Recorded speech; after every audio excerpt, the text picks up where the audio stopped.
Hey everyone, it's Nico, here with yet another game from Guardian Games Studio, but this time around a little different, because this is their only game that we've covered so far, and actually their only game that they've released so far that's not a Game Boy Color homebrew. This one's on the Nintendo Entertainment System. It's called the 5 Clans of Tresibra Bloodshed. And it ties into the novel of the same name, The 5 Clans of Tresibra.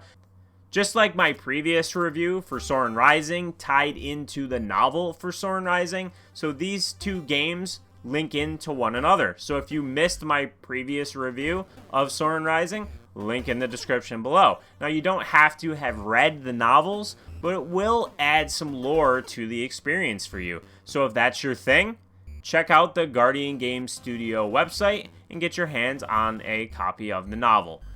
So in Bloodshed, that concept of the 5 clans and each one having a different weapon type is again going to be the focal point of the experience.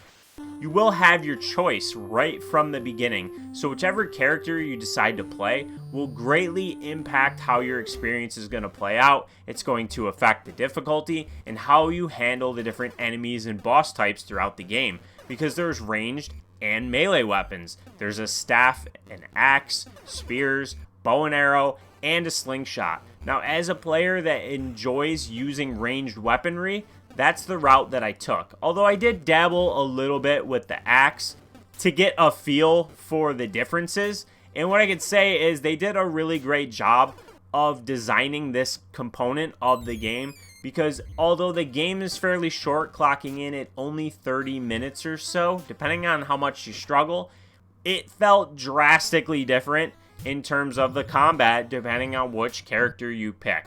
So there's a lot of incentive for the replayability, and having the manual at my side while picking my character helped quite a bit, because you can see the different attack values and the abilities of the different characters that you don't get from the character select screen. Now again, I'm not going to dive into the story too much. You're going to get a text scroll in the beginning which is going to lay it out for you.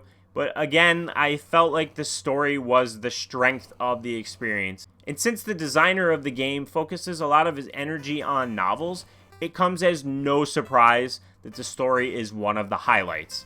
Now, graphically, it's your standard NES fare. I actually like the pixel art quite a bit, but it has a lot of greenery. And that's one thing that I wish was a little bit different. There are some areas that aren't green, but you're going to see a lot of green throughout this review. It controls really simple. You have your attack button, select button will switch between your different consumables, and that's pretty much it. You're going to hack and slash your way through, occasionally be stopped for a puzzle or something that pressures you, like running through a cave while it's trying to burn you to death, and things like that. There are some different elements to it. I won't spoil them all. And then eventually you'll run into a mid-boss, and then once you defeat the final boss, you'll roll the end credits, and that's pretty much that. It's a shorter experience, and one that I'm not going to dive into in great length, because then my review would be almost as long as the game, but it's one that I had a lot of fun with. Genuinely, I do wish it was a tiny bit longer, because 30 minutes, I was a little bit surprised when I finished it. I didn't expect it to just have 2 boss fights, but it was interesting and fun throughout the duration of that. It's a fairly linear experience. There is a little bit of incentive to branch off at a few different points, but ultimately you're always going to loop back around. It's kind of like a circle when it comes to branching off the main path. It's going to loop you back. Your only reward's going to be the coins or potentially a peach oil or something like that, which, since I haven't mentioned it yet, you will never level up. You're never going to get any sort of weapon upgrades or attack upgrades or health upgrades or anything like that. The only thing you have to assist you with your playthrough are the different consumable types. Now, you are able to get poisoned by certain enemies, and you'll turn like a greenish hue when you do. Surprise, surprise, more green. But there is an antidote item that you can use, and it'll purge the poison from your system. Additionally, there are 2 healing items. There's a hunk of meat, and then there's the peach oil, which is basically a potion.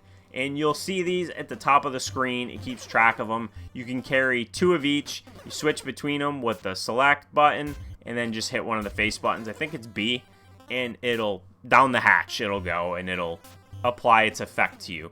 That's pretty much it. It's a very, very short but fun experience. I think it was really well designed, as it controls really good. It looks really good.